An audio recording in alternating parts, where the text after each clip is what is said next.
All right, there are several ways to write a ratio, and that's what we're talking about in 8.1 today. 8.1 is deals with what a ratio is, and a ratio is really just a comparison of two numbers.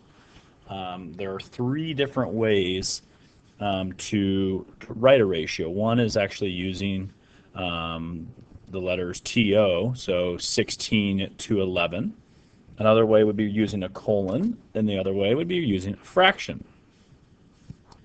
Um, and so what we have, an equivalent ratio would just be ratios that have the same value. So for example, if we said 3 to 4 ratio, an equivalent ratio would be 6 to 8, or even 9 to 12. I'm sorry, 9, yeah, 9 to 12, multiplying both by 3. So those are all examples of equivalent ratios. So essentially, they're kind of like equivalent fractions or similar fractions when we dealt with fractions. So to construct a ratio, if we want to, and a ratio should always generally be in simplest form, just like fractions should always be in simplest form.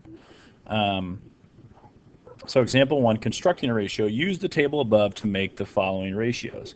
If we want to do Cubs wins to losses, we would look up here, and we could, let's write them in all three ways. We would say 17 to 14 would be, and again, you always want to write it kind of in the order that the question's being asked, or we could say 17 and then a colon in between, or we could put it as a fraction. And improper fractions are okay. We just want to make sure it's being reduced if it can. So part B, Cubs wins to how many games they've played. So we already know the 17, but how do we figure out how many games they've played? Well, in baseball, it can only be a win or a loss. And so to figure that out, we would add up those wins and losses to get our total number, and we would have over 31. So the ratio of wins to games played would be 17 over 31. Writing ratios in simplest form. This is similar to fractions. They might not give it to you in a fraction form, but we can always turn a ratio into fraction form. You wait in line to ride a roller coaster for 1 hour, 1.5 hours, and the ride only takes 2 minutes.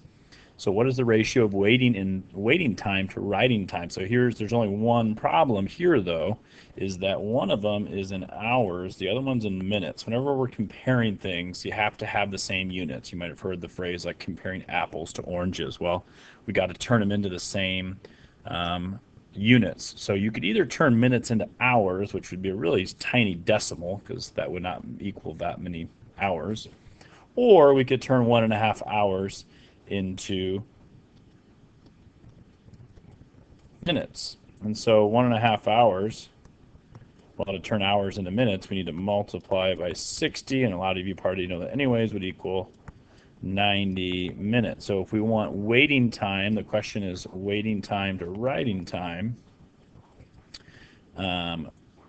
Waiting time would come first, and so that would be 90 to 2. Always need two numbers, even if we could reduce it, we always need two numbers. And so we could reduce that to a ratio of 45 minutes to 1 minute. And I am including the units in my answer because there's units in the problem. Okay, so that would be a reduced ratio. All right, example 3, if we're comparing ratios, according to this table, who has a greater ratio of rock CDs to pop CDs? Okay, and so if we look at rock CDs for Luis here, he has 9 and he has 24. So this is Lewis, by the way. And then Anna has 28 to 70. So we're talking about ratios. We don't care like the total number. Obviously Anna has more, but what is the ratio? So if we would reduce this, we could divide both by 3, right? Just like reducing fractions, and we could have 3/8. So let's see if that tells us anything. All right, this one we could divide both by 7. Actually, I think we could have gone bigger, but that's okay. So then we have 4 and 10, which we could reduce to 2/5. Now that still doesn't tell us anything. We need one of two things when we're comparing fractions. Either to turn them into decimals, or we need to find a common denominator between 3/8 and 2/5, and that would tell us which one is bigger. So the common denominator there could be 40. And then now when we have a common denominator, we can compare. So I can multiply both by 5 on this one, and so then I would get 15/40.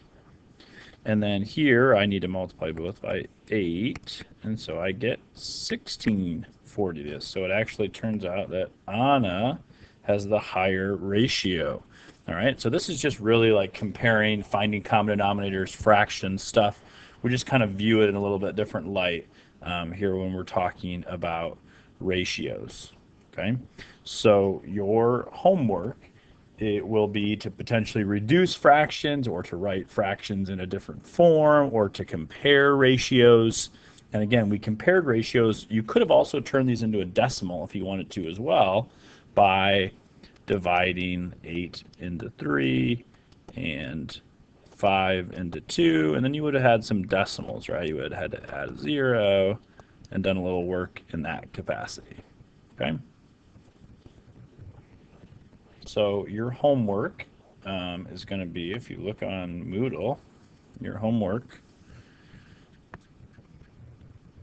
will be page 401, 13 through 29 odds. 13 through 29 odds. So page 401,